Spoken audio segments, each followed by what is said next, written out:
ये देखिए हमारी नर्सरी में हमारे हिंदी के पाल सर विज़िट के लिए आए हैं। सर आइए, देखिए हमारा ये आयुर्वेदिक नर्सरी है, यहाँ पर हमने लगाया है।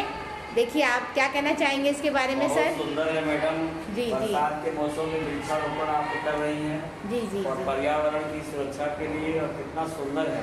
जी जी। बच्चों को मोटिवेट करना चाहिए ऐसा। जी जी जी, ये हमारे बच्चों ने खुद किया है, ये बड़ी काबिल तारीफ बात है। जी जी, thank you very much sir आपका विजिट के लिए। Thank you sir. ये हमारे बच्चों का ही काम है और ये हमारे बच्चों और बड़ी मिस ने हमको मोटिवेट किया है इसके लिए और हमने ये किया। आइए सर, आप भी आइए।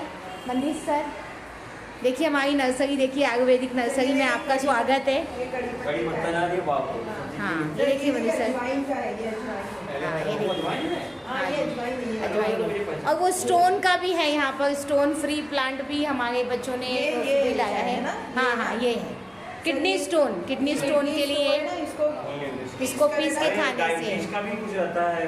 जी जी, तुलसी भी है सर, ये सब हमारी बड़ी मिस जो है हिंदोशी उर्दू की बड़ी मिस का मोटिवेशन है, तभी हमने ये काम किया है, तो इनको जाता है इसका सारा क्रेडिट।